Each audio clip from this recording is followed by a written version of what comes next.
Olá, meus queridos, depois de um bom tempo sem gravar, estamos aqui de volta. Queria compartilhar com vocês uma experiência muito gratificante que tive com a minha esposa. Nós estivemos no Japão durante quase um mês.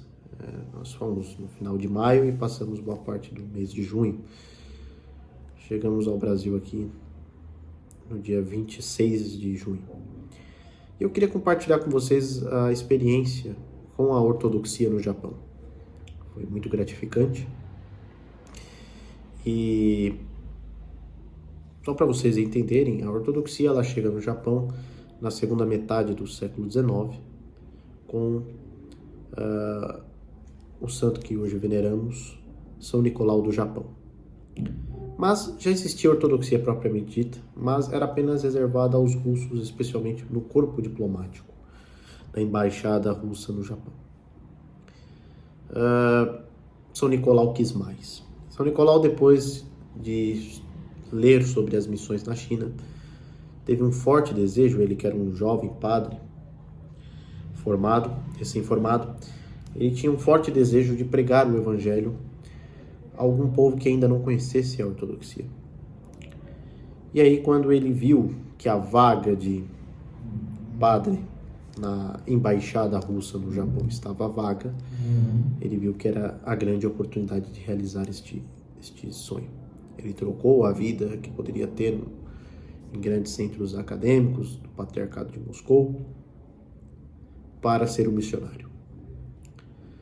E aí ele consegue ser padre lá, consegue preencher esta vaga de padre na embaixada do Japão e vai para o Japão.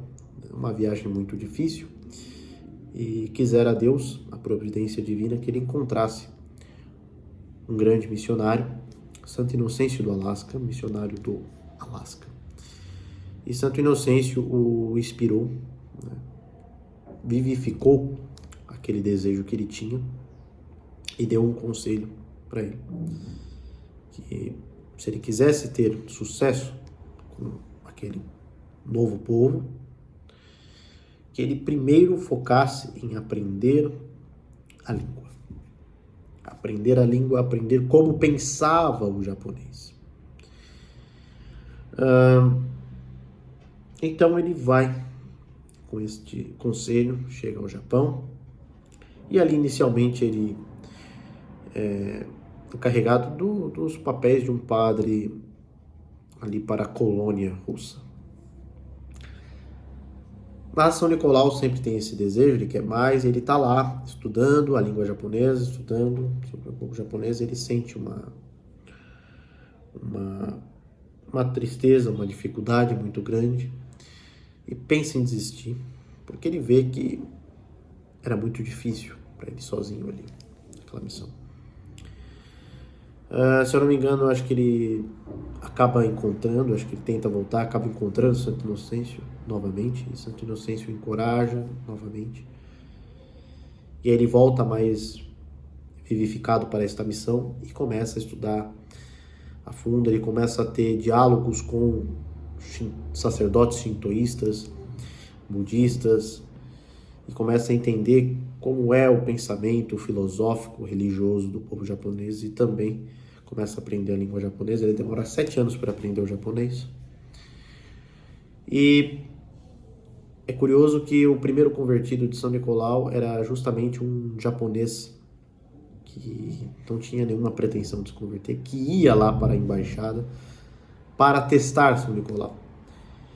Era um samurai, shintoísta, muito patriota, e se vocês não sabem, os japoneses eles tinham um sentimento de xenofobia muito forte. Ainda era resquícios daquele período patriótico que eles fizeram, que eles expulsaram, todas as crenças estrangeiras, inclusive os católicos romanos sofreram muito, tiveram muitos mártires durante esse período. E este samurai, ao saber das intenções de São Nicolau ali no Japão, começava a ir lá constantemente para testá-lo e ser ríspido com ele para desencorajá-lo. São Nicolau, de forma muito paciente, muito dócil, acabou fazendo com que aquele japonês mudasse a sua visão. E, por incrível que pareça, foi o primeiro convertido e, se eu não me engano, o primeiro padre japonês, padre ortodoxo japonês.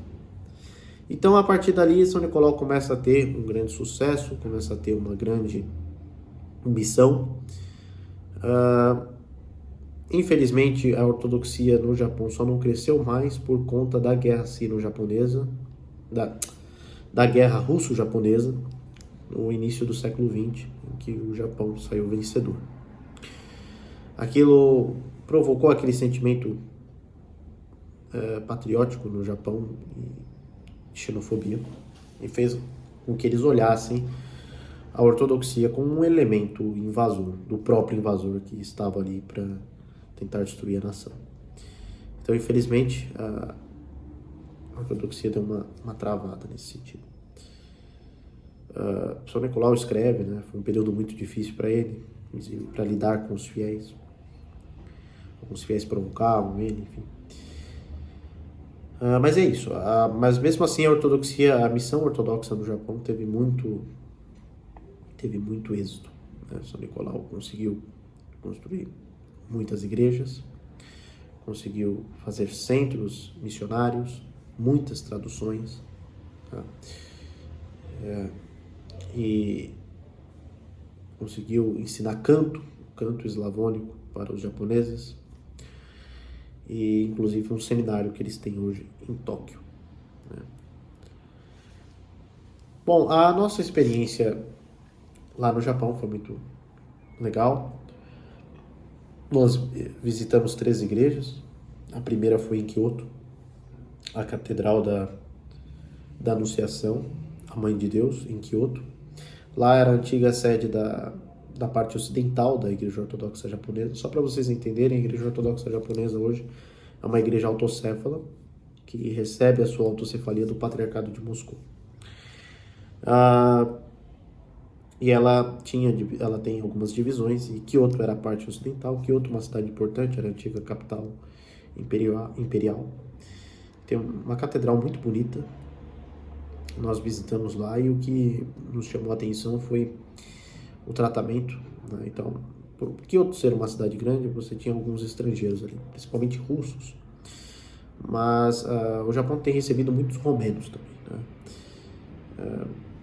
Mas é muito interessante porque nós chegamos lá, uma russa nos atendeu, uma russa que fica ali, já atenta para receber novos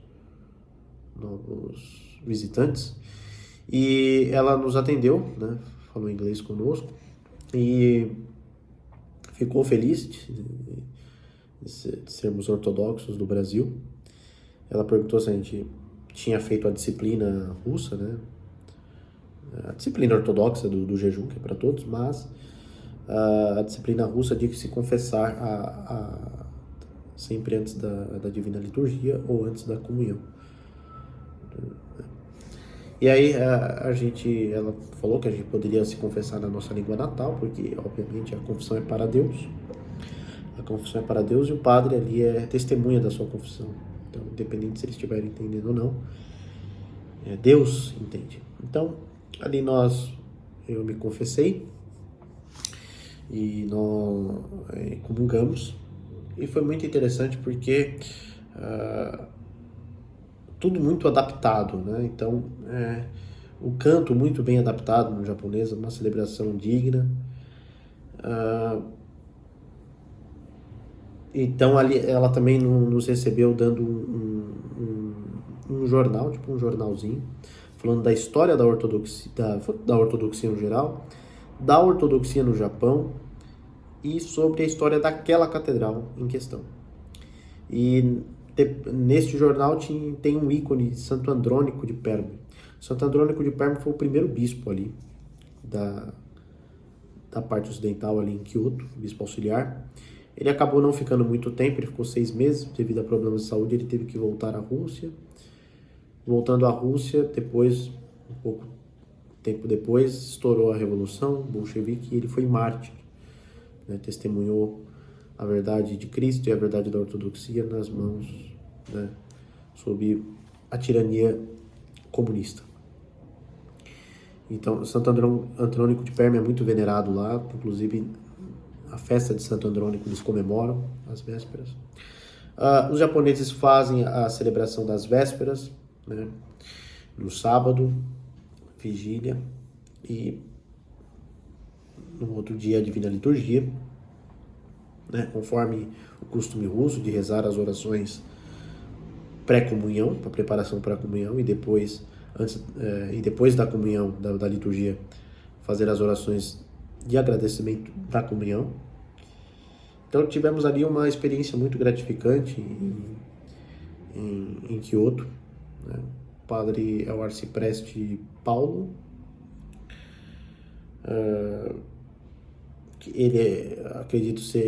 acho que ele é o padre mais velho da Igreja Ortodoxa Japonesa. Ele ali está sempre acompanhando o bispo, o arcebispo Serafim. E, enfim, foi uma experiência muito boa, uma catedral muito bela, muito bem organizado. E o que a gente percebe é que o japonês, pela sua organização, pela sua ordem, ele soube aplicar isso muito bem na ortodoxia, celebrar muito bem, obedecer os cânones, as regras da igreja, quanto à comunhão, quanto ao jejum, enfim. E quanto à recepção também, eles têm um espírito missionário muito interessante de acolher. Eles já veem que é uma pessoa diferente, é um estrangeiro, eles acolhem, perguntam, né, falam um pouco sobre a paróquia, dão algum papel informativo, tem lojinhas na entrada da igreja, enfim. Muito interessante, gostei muito. Depois nós estivemos em Shizuoka, na paróquia da Proteção da Mãe de Deus. Lá o padre João. Tivemos uma experiência magnífica, eles ficaram muito felizes, porque é uma paróquia menor. E em Kyoto, por exemplo, por ser uma cidade maior, as leituras eram feitas em 3 idiomas: japonês, russo e inglês. Já em Shizuoka, por ser uma cidade menor, a comunidade apenas japonesa mesmo, só em japonês, a liturgia toda em japonês. O padre também muito exemplar, né? Inclusive pediu a minha certidão de crisma, né? Queria saber se eu era ortodoxo mesmo, para poder comungar. Para você ver como o japonês ele é muito disciplinado, muito correto na observância das regras. Mas nos recebeu super bem, conversou conosco. Ele pouco sabia inglês, mas tentou se esforçar ali para falar conosco, né? A presbitera que estava com ele sabia mais o inglês e conversou mais. Ficaram muito felizes de nós sermos brasileiros, né? Eles até reagiram com uau, né? Não acreditaram. Eles esperam às vezes de estrangeiros russos, né? Romenos, os brasileiros ortodoxos, né? Eles ficaram muito felizes. Eles têm um salão paroquial muito bem organizado, bem feito.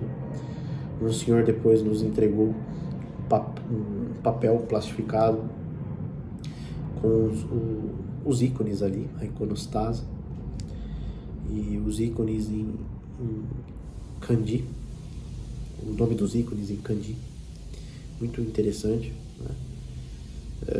Então, assim, a gente percebe que eles têm uma forma de receber muito, muito missionária, muito acolhedora, um espírito bem comunitário mesmo. Inclusive, eu tinha conversado com o padre previamente pelo Facebook, né, na página da paróquia, então ele já esperava a nossa visita. E aí foi muito interessante porque eles fizeram uma oração de muitos anos no Gaialeta, para mim e para minha esposa. Pediu para a gente ficar no centro da igreja, fez uma oração por nós. A gente ficou muito honrado pela recepção, né? Uma recepção muito, muito calorosa. A gente às vezes tem aquela imagem do japonês como um povo frio, distante, até meio ríspido, mas não foi essa experiência que nós tivemos nas igrejas ortodoxas, muito pelo contrário. Depois, por último, nós fomos na catedral da Santa Ressurreição, na catedral arquidiocesana, em Tóquio, uma catedral belíssima, belíssima. Ela fica direcionada para o Palácio Imperial, né? Então, infelizmente, pela urbanização, muitos prédios, né? Você já não consegue mais ver o Palácio Imperial, mas ela está direcionada para o Palácio Imperial. É uma catedral belíssima, com, sabe, iconostases laterais, né? O que para o católico romano seria aqueles altares laterais, né? Principalmente daquelas igrejas barrocas. Muito bonito, belíssima igreja, muito bem organizado, né?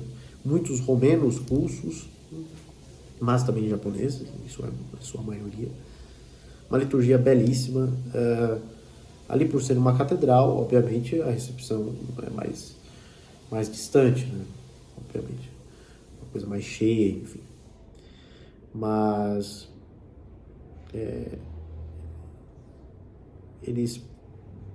uma coisa muito interessante que a gente volta ali a São Nicolau, outro Santo Inocêncio do Alasca falou com ele,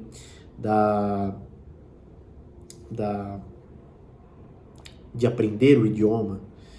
São Nicolau levou isso muito a sério, né? Então você vê muitos livros, o japonês ele tem muitos livros, né? É aquela coisa de que o idioma não é barreira, não pode ser barreira, porque se nós tivermos um São Nicolau que aprendeu japonês praticamente sozinho, levou 7 anos, o japonês não é uma língua fácil de se aprender, meus queridos. Você tem três grupos de ideogramas para você aprender. São uma penca de ideogramas, né, dos desenhos para você aprender. É uma língua que a concepção deles de idioma é completamente diferente da nossa ocidental, né, de sílabas e tudo mais. Então, assim, isso não foi barreira. Então, até um idioma difícil, eles conseguiram fazer traduções de livros litúrgicos, livros patrísticos, das escrituras, de sermões. Então, eles têm uma preocupação muito forte de alimentar o povo com leituras, né? O japonês ainda parece ser um povo que lê, pelo que eu percebi. Então, eles têm essa preocupação de alimentar a fé do povo com materiais ortodoxos, traduzidos, né? Você entra no site das igrejas, tem sempre uma mensagem dos padres, né? Dos padres das paróquias, exortações ali, muito bem organizado. Eles têm uma forma também eles têm grupos de estudos bíblicos, de leituras. Eu percebi isso nas paróquias, no site das paróquias tem sempre informativo. Então, só um problema que existe, a igreja do Japão eles possuem muitas paróquias, né, nas 4 ilhas japonesas. Você tem 3 divisões, se eu não me engano, da igreja ortodoxa japonesa. Só que tá tendo um problema atualmente, principalmente em Honshu, que é a ilha principal, que é a falta de padres. Mas acredito que o arcebispo já esteja, né, resolvendo esta questão. Então, algumas paróquias, por exemplo, não tem padres para celebrar todos os domingos. Então, tem paróquias às vezes que tem apenas a celebração litúrgica, da Divina Liturgia, 1, 2 vezes no mês. Por exemplo, o padre de Shizuoka, ele 1 vez ao mês ele ia para Hamamatsu celebrar. Hamamatsu é uma igreja grande, né? Mas essas igrejas que ficam sem a liturgia, elas fazem a tipicá. Então, na maioria das vezes. Então, eles não ficam parados, né? Não é porque não tem padre que não vai ter vida paroquial, não é porque não tem padre que não vai ter celebração da palavra, não é porque não tem padre que não vai ter grupo de estudos, né? Então, muito interessante isso. Mas o arcebispo já tem resolvido já está resolvendo esse problema, porque quando nós estávamos em Kyoto, havia um sacerdote, o arcipreste, e um diácono. Este diácono, 2 ou 3 semanas depois, foi ordenado sacerdote em Osaka, na igreja de São Pedro e São Paulo, se eu não me engano, em Osaka. E pelo que eu tenho acompanhado, né, nos perfis de lá, também já tem novas ordenações pensadas aí, previstas. O arcebispo já tem ordenado alguns a subdiácono, acho que ordenou um a diácono, então ele já tem feito este planejamento para preencher, acredito eu, estas paróquias que estão vagas, né? Para que assim elas tenham uma divina liturgia normalmente durante todos os domingos. Olha, foi uma experiência muito gratificante, eu pude venerar as relíquias de São Nicolau, principalmente em Tóquio. Foi um momento muito emocionante para mim, pessoalmente falando. E eu acho que essa experiência da Igreja Ortodoxa no Japão, acho que foi gratificante para que nós tenhamos um norte para a ortodoxia no Brasil. Como eu disse, idioma, cultura não pode ser barreira.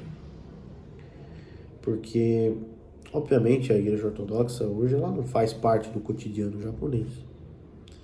Mas a intensidade da vida ortodoxa no Japão é muito maior do que aqui no Brasil. Infelizmente, nós temos ainda muito que andar. E foi muito gratificante ver um povo que culturalmente muito longe do cristianismo, né? Tanto culturalmente quanto geograficamente. Um país isolado, distante, longínquo, mas nem por isso foi impedimento para se levar a ortodoxia, uma ortodoxia de qualidade, muito consciente.